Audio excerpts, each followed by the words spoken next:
existe des lieux dans le monde qui portent en eux une réputation presque mythique. Des endroits où le nombre de morts, de disparitions, de crimes et de tragédies semble défier toute logique. Parmi eux, l'un des plus troublants se trouve en plein cœur de Los Angeles. Le Cecil Hotel. Construit en 1924, cet hôtel flamboyant fut pensé pour accueillir des voyageurs du monde entier. Mais la crise économique, la transformation du quartier et des décennies de violence en ont fait un symbole sinistre.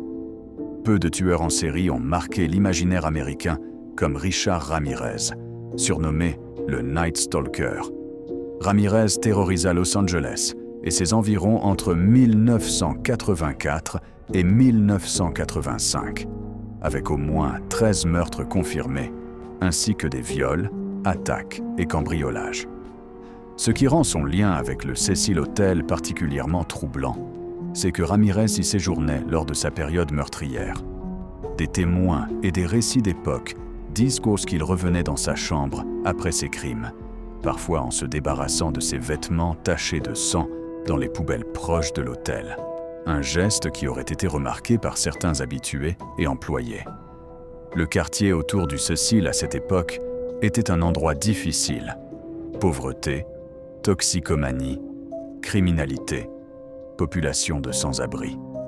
Dans ce contexte, la présence d'un homme comme Ramirez n'a pas immédiatement attiré l'attention, même quand il revenait de ses crimes. La traque internationale de Ramirez prit fin en août 1985, lorsqu'un groupe de résidents de Los Angeles le reconnut dans la rue et l'empêcha de fuir jusqu'à l'arrivée de la police. Condamné à mort pour 13 meurtres, il resta dans le couloir de la mort jusqu'à sa mort d'un cancer en 2013. À peine quelques années après Ramirez, un autre tueur en série alla à Los Angeles avec une histoire encore plus étrange. Johann Jacques Unterweger, autrichien, avait été condamné dans les années 1970 pour le meurtre d'une jeune femme en Europe. Cependant, en prison, il se transforma en un écrivain prolifique et populaire, au point qu'on le présenta au public comme un exemple de réhabilitation. Libéré en 1990, Unterweger fut engagé comme journaliste pour couvrir la criminalité à Los Angeles. Il choisit de séjourner au Cecil Hotel. Certains enquêteurs pensent qu'il l'a fait en hommage à Ramirez, connaissant déjà la réputation du lieu. Sous le couvert de son travail, il commença à fréquenter les mêmes milieux que les criminels qu'il prétendait étudier. Mais sa véritable activité était bien plus sinistre. Pendant ses mois à Los Angeles, il tua au moins 3 travailleuses du sexe en les attirant dans sa chambre avant de les étrangler, selon les enquêteurs. Son modus operandi ressemblait à ses crimes antérieurs en Europe, ce qui permit aux autorités de relier plusieurs meurtres à ses allées et venues. Lorsqu'ils eurent suffisamment de preuves, Unterweger tenta de fuir, mais fut arrêté à Miami. Il fut extradé en Autriche, condamné à la prison à vie en 1994 et se suicida cette même nuit. Les 2 affaires de Ramirez et Unterweger ne sont que les plus célèbres parmi une longue liste d'événements tragiques liés au Cecil. Au fil des décennies, l'hôtel a vu des dizaines de suicides, d'homicides non résolus et d'accidents violents. En 1964, par exemple, la standardiste Goldie Osgood fut retrouvée violemment assassinée dans sa chambre, une affaire jamais résolue. Des récits font même état de suicide, où des personnes se seraient jetées des étages supérieurs, ou encore d'incidents où des résidentes en crise se seraient livrées à des actes d'auto-agression. Le Cecil finit par devenir connu comme un endroit particulièrement morbide, un lieu où les morts violentes semblent se répéter. Comment ces tueurs ont été arrêtés? Richard Ramirez fut capturé après que des résidents l'eurent reconnu et intercepté dans les rues de Los Angeles en 1985. Quant à Jack Unterweger, son arrestation fut internationale.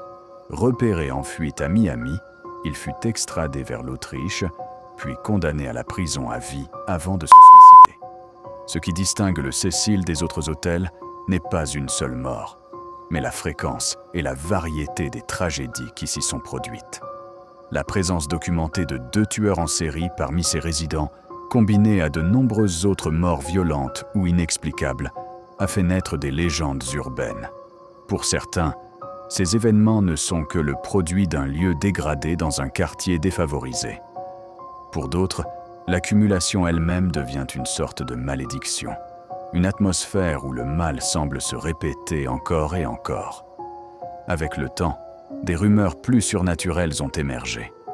Des témoins et des visiteurs parlent d'énergies sombres, d'ombres inexplicables, ou même de sensations étranges en approchant le bâtiment. Ces récits, non vérifiables, ont alimenté des théories occultes sur une sorte de présence invisible qui hanterait le lieu. Une idée renforcée par la popularité de documentaires et séries traitant du paranormal. Officiellement, aucune preuve ne soutient une présence invisible ou surnaturelle. Mais l'histoire du Cecil dépasse souvent les faits bruts. Elle entre dans le domaine du mythe, du récit paranormal, du mystère sans résolution définitive. Le Cecil Hotel n'est pas simplement un décor pour des tragédies. Il est un carrefour d'histoires vraies de violence, de mort, de disparition, de folie humaine et d'interrogation. De Ramirez à Unterweger, de Goldie Osgood à toutes les autres victimes oubliées, chaque chapitre contribue à une légende qui ne cesse de captiver ceux qui cherchent à comprendre ce qui, au cœur de Los Angeles, a pu rendre ce lieu si tristement célèbre. Merci pour votre écoute. À bientôt. C'était Adrien.